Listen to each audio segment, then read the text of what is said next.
사용 방법을 말합니다. 다음에 이제 유사지역으로 내려오시면요. 의에서 유사지역이란 인근 지역과 유사한 지역 특성을 갖는 다른 지역을 말합니다.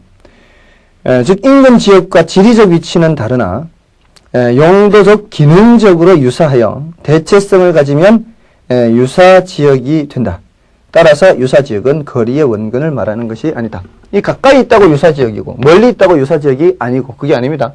이것도 유사지역이 될 수도 있고요. 유사지역은 어디든지 있을 수는 있습니다. 다만 주의하실 거는 거기는 안 돼 있어요. 우리 기본서에 넣었는데 유사지역이라고 하면은 가격 면에서도 대체 가능해야 돼요. 가격 면에서도 대체 가능. 제가 3번을 알아볼 때요. 과천으로 이제 출퇴근을 해야 되는데 3번이라고 하면은 과천하면은 과천이 제일 좋죠. 과천에 출퇴근을 해야 되면 과천이 제일 좋잖아요. 또는 강남 그 대치동 쪽, 양재동 쪽 이쪽에서도 과천까지 얼마 안 됩니다. 그런데 제가 아예 그 고려할 때요. 그쪽은 빠져 있었어요. 3번 의왕 안양 이런 쪽만 알아봤지 이 대치동이나 과천을 알아보지 못한 이유가 뭐겠습니까? 비싸죠. 거기 가면은 집을 구할 수가 없어요. 아예 유사지역에 고려해서 빠지는 거예요. 그러니까 유사지역이라고 한다면 사실은 가격 면에서도 어느 정도 대체 가능해야 되죠. 그래야 유사지역이라고 할 수 있어요. 그렇게 주의를 하시고요. 괄호 2번의 유사지역 분석의 필요성에서는 그 유사지역을 분석함으로써 인근 지역의 지역 특성을 보다 명백히 할 수 있고 바로 이겁니다. 비교 대상으로 비교함으로써 인근 지역의 지역 특성을 보다 명백히 할 수 있습니다. 인근 지역 내에 유사한 비교 가능한 사례 자료가 없을 경우 사례 수집 범위를 넓혀 분석할 필요가 있다. 그죠? 인근 지역에서 사례를 구할 수가 없다면 어디로 넘어갈 수밖에 없어요? 유사지역으로 넘어갈 수밖에 없습니다. 자, 이제 밑에 이제 동일수급권을 보시면 동일수급권이란 대상부동산과 대체 경쟁의 관계죠. 대체 경쟁의 관계가 성립하고 가격 형성에 있어서 서로 영향을 미치는 관계에 있는 부동산이 존재하는 권역입니다. 권역. 권역. 이는 인근 지역과 유사지역 및 주변 용도 지역을 포함하는 광역적인 지역입니다. 그러니까 이것도 거리의 원근과는 관계가 없는 그런 개념이라고 볼 수 있겠습니다. 이제 나머지는 여러분이 밑에 읽어보시고요.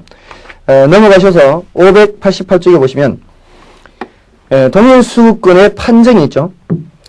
자, 이런 동일수급권을 판정할 때 어디까지를 동일수급권으로 판정할 것인가 이 말이에요. 근데 그게 용도에 따라 좀 다르죠. 그래서 거기 주거지부터 보시면요. 주거지는 그 판정 기준이 도심내의 통근 가능한 지역 범위입니다. 통근 가능한 지역 범위와 대체로 일치하고요. 상업지는 첫째 줄에 있죠. 영업 수익을 올리는 지역 범위와 대체로 일치해요. 자, 그런데 이 영업 수익을 올리는 지역 범위가요. 모든 점포가 다 똑같지가 않죠. 점포의 규모가 크면 영업 수익을 올리는 지역 범위가 크죠. 점포가 작으면 영업 수익을 올리는 지역 범위가 작죠. 그러니까 점포의 종류에 따라 이 동일수급권은 달라진다고 볼 수 있어요. 그래서 고도상업지역은 동일수급권이 보다 크고요. 보통상업지역은 동일수급권이 작아진다. 이렇게 볼 수 있습니다.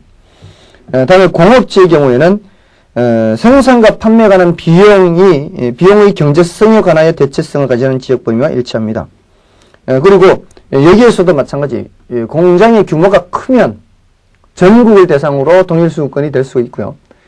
공장의 규모가 작으면 또 그렇지는 않을 수 있죠. 다음에 농지, 임지 이런 것들은 뭐 통작 가능한 거리 범위 이런 정도로 볼 수 있겠고요. 참고로 보시면 되는 정도, 그 정도는 6번은 조금 주의하셔야 돼요. 앞에서도 이런 부분이 언급은 됐었습니다. 후보지, 이행지 앞에서 공부하셨죠. 용도 전환 중인 토지가 후보지 또는 이행지인데 대규모상, 대분류상 전환 중인 토지는 후보지, 소규모상 전환 중인 토지는 이행지 하죠. 자, 이것은 원칙적으로 앞으로 전환되는 것을 기준으로 해서 판단을 해야 됩니다. 그래서 앞으로 전환되는 것을, 전환 후의 용도를 기준으로 동일수급권을 판정해야 되는데 전환의 정도가 완만할 때는 어떻게 되겠어요? 그때는 전환 전을 기준으로 판정을 합니다. 그렇게 주의를 하시고요.